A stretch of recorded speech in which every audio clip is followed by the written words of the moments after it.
गिने ही एक ऐसी सयन लेडी थी जो मेस हॉल में काम किया करती थी। उसे मेस में काम करना पसंद भी था। वो ज़्यादातर टाइम अकेले में गुजारती थी क्योंकि उसके कोवर्कर्स ने उसे काम करने के लिए एक पर्टिकुलर जगह दी हुई थी और उससे ज़्यादा कुछ नहीं कहते थे। कुछ भी हो, ये बाकी साइंस के साथ घूमने से लाख अच्छा था क्योंकि वो गिने को और साइंस की तरह ट्रीट नहीं करते थे। गिने की फीलिंग्स वही लोग समझ सकते थे जो औरों को उनके पावर लेवल्स के हिसाब से जज ना करते हो। गिने दोपहर के खाने की तैयारी कर ही रही होती है कि उतने में अचानक से बारडॉग उसके पास आता है, जिसे देखकर वहां खड़े बाकी साइंस डर जाते हैं और दूर हट जाते हैं। गिने बारडॉग को देखकर इतना घबरा जाती है कि वो गलती से अपने हैंड ग्लव के फिंगर टिप को काट लेती है। लकीली उसकी फिंगर कटने से बच जाती है। बारडॉग गिने के कटे हुए ग्लव को देखता है, लेकिन उस पर कुछ बोलने की बजाय वो गिने की आंखों में देखता है और कहता है, गिने मुझे तुम्हें कुछ बताना है। बारडॉग परेशान दिख रहा था। नॉर्मली बारडॉग एक हंसमुख किस्म का है, किसी भी चीज़ की ज़्यादा चिंता नहीं करता। ये उन चीज़ों में से एक चीज़ थी जिसे गिने बारडॉग में पसंद करती थी। गिने कहती है, बोलो क्या हुआ बारडॉग। बारडॉग बेचैन होकर किचन के चारों तरफ देखता है। सारे कुक्स बारडॉग से दूर एक कोने में खड़े होते हैं। कुछ ने तो स्टोव खुला ही छोड़ दिया है। बारडॉग गिने के पास आता है और धीमी आवाज़ में कहता है, फ्रीज़र हमारे प्लैनेट को डिस्ट्रॉय करने वाला है। गिने को उसकी बात तुरंत समझ नहीं आती, लेकिन जब समझ आती है तब वो डर के मारे अपना हाथ अपने मुंह पर रख लेती है। गिने कहती है, ये तो बहुत भयानक है, लेकिन फ्रीज़र ऐसा क्यों करेगा? साइंस तो उसके सबसे अच्छे सोल्जर्स है।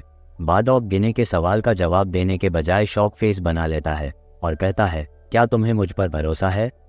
गिने अपना सर हामी में हिलाती है और कहती है, मुझे पता है तुम ऐसी किसी चीज़ के बारे में झूठ नहीं बोलोगे। गिने की ये बात सुनकर बारडॉग की आंखों में रिस्पेक्ट वाली रोशनी आ जाती है। बारडॉग गिने की आंखों में देखकर कहता है, हमारे पास ज़्यादा टाइम नहीं है। अगर तुम्हें सच में मुझ पर भरोसा है तो तुम्हें फ्रीज़र के आने से पहले केकरोड को किसी और प्लैनेट पर ले जाना होगा। गिने बारडॉग से पूछती है, तुम क्या करने वाले हो?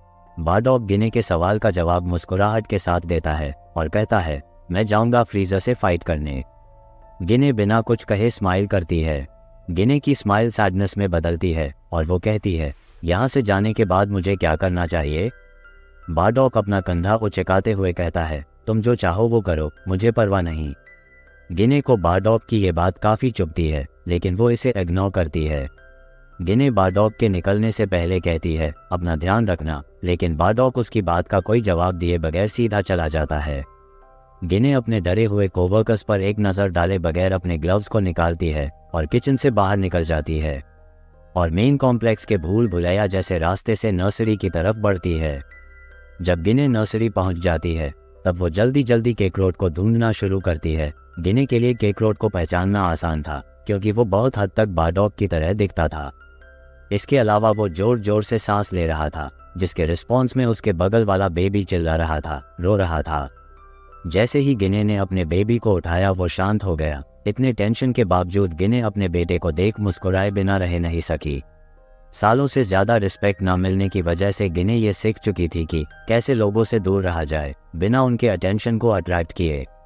गिने बिना किसी की नज़र में आए और डिपार्चर एरियाज में पहुंच जाती है। गिने की किस्मत अच्छी होती है क्योंकि फिलहाल यहाँ कोई नहीं होता। सारे आउटगोइंग मिशंस टेम्परेरीली सस्पेंड कर दिए गए थे।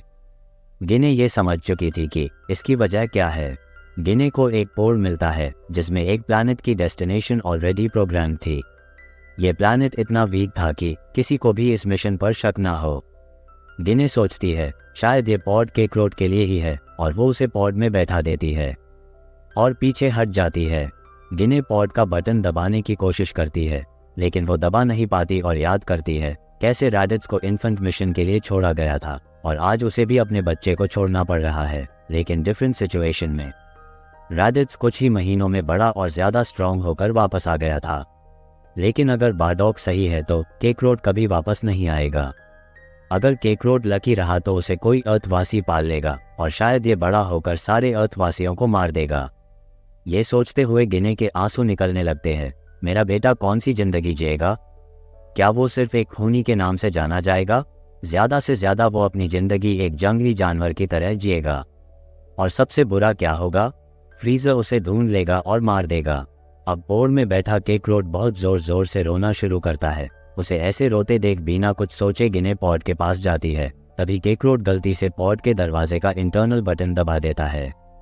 इससे पहले कि गिने कुछ समझ पाती, पॉड का दरवाज़ा खुलता है और उसे अंदर ले लेता है और गिने अंदर टेढ़ी मेढ़ी होकर गिर जाती है। गिने फील करती है कि इंजन स्टार्ट हो चुका है, लेकिन ऐसे टेढ़े मेढ़े पड़े होने की वजह से गिने का हाथ इमरजेंसी बटन तक नहीं पहुंच पाता और वो अपने बेटे के साथ उड़ना शुरू करती है। अगले कुछ मिनट गिने कई बार खुद को घुमाने और स्पेस पॉड को कंट्रोल करने की कोशिश करती है, लेकिन वो हर बार फेल हो जाती है। फिर गिने सोचती है, शायद यही सही है, अब मैं हमेशा अपने बेटे के साथ रहूंगी, चाहे जो हो जाए। इतना सोचते ही वो अपने बेटे को गले लगाती है और गहरी नींद में चली जाती है।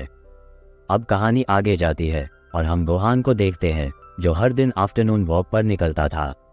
माउंट पाओजू के आसपास का एनवायरनमेंट और वहाँ की खूबसूरती की तुलना शायद ही किसी और जगह से की जा सकती है। गोहान खुद को काफ़ी लकी समझता था, क्योंकि वो जब चाहे तब इस चीज़ को एंजॉय कर सकता था। हालांकि इतनी दूर पहाड़ों में काफ़ी खतरनाक जंगली जानवर भी थे, जो इंसानों के लिए खतरनाक हो सकते थे, लेकिन गोहान को कभी इस बात की फिक्र नहीं हुई। रोज़ की तरह आज भी गोहान वॉक पर निकलता है। थोड़ी दूर जाकर गोहान डिसाइड करता है कि वो माउंटेन की नॉर्थ डायरेक्शन में वाटरफॉल तक जाएगा, लेकिन जैसे ही वो आगे बढ़ता है, उसे आसपास का नज़ारा देख कुछ अजीब फील होता है। बहुत सारे बर्ड्स गायब थे और जो थे वो शांत थे। कुछ तो ऐसा हुआ था जिसने जंगल के एनिमल्स को डरा दिया था। माउंटेन के ऊपर बहुत कम ऐसे एनिमल्स थे जो इंसानों से डरते थे। रोज़ जब गोहान वॉक पर निकलता था, तब वो एनिमल्स उसे बहुत क्यूरियोसिटी के साथ देखते थे, लेकिन आज रोज़ की तुलना में बहुत कम एनिमल्स बाहर दिख रहे थे, और जो दिख रहे थे वो एनिमल्स भी गोहान को देखकर अपने अपने बिलों में छुप रहे थे। जल्द ही गोहान को इस गड़बड़ की वजह मिल जाती है। वाटरफॉल के लगभग आधे रास्ते में कुछ पेड़ बुरी तरह से चीरे फटे पड़े थे, कुछ में तो आग भी लगी हुई थी। जैसे ही गोहान और आगे बढ़ता है, उसे वहाँ ज़मीन में एक बड़ा गड्ढा दिखाई देता है, जो कि पहले कभी वहाँ नहीं था। ऐसा लग रहा था रिसेंटली ही यहाँ कुछ हुआ है, शायद आज गोहान के सोकर उठने से पहले ही। गोहान धीरे धीरे गड्ढे में उतरता है और जैसे ही वो गड्ढे के बीच में पहुंचता है, वो देखता है कि वहाँ किसी तरह का व्हीकल क्रैश हुआ है, जिसका दरवाज़ा खुला हुआ है। उसे लगा था कि शायद कोई मीटियोराइट गिरा होगा, बट ऐसा नहीं था। गोहान ने पहले कभी ऐसा कुछ नहीं देखा था। गोहान व्हीकल के अंदर झांकता है और दो चीज़ नोटिस करता है। फर्स्ट ये कि व्हीकल में कोई नहीं था। इसका ये मतलब है कि ये जिस किसी का भी व्हीकल था वो इतना समझदार था कि उसे पता था इसमें से कैसे निकला जाता है। सेकंड ये कि इस व्हीकल में बहुत ही कॉम्प्लेक्स वायरिंग और टेक्नोलॉजी थी, जिसे गोहान ने इससे पहले कभी नहीं देखा था। गोहान गड्ढे से बाहर आता है और सोचता है शायद इस व्हीकल का मालिक बहुत इंजर्ड हो गया हो और उसे मदद की ज़रूरत हो। इतना सोचते ही वो अपने सेंसर्स से उसे ढूंढने की कोशिश करता है और अपनी आंखें बंद कर लेता है। तभी उसे झाड़ियों में से किसी की सरसराहट की आवाज़ आती है। गोहान अपनी आंखें खोलता है और आवाज़ की तरफ देखता है, जहां वो झाड़ियों के बाहर एक ब्राउन पूंछ को निकलते हुए देखता है। गोहान आगे बढ़ता है और अपनी वॉकिंग स्टिक से झाड़ियों को हटाने की कोशिश करता है।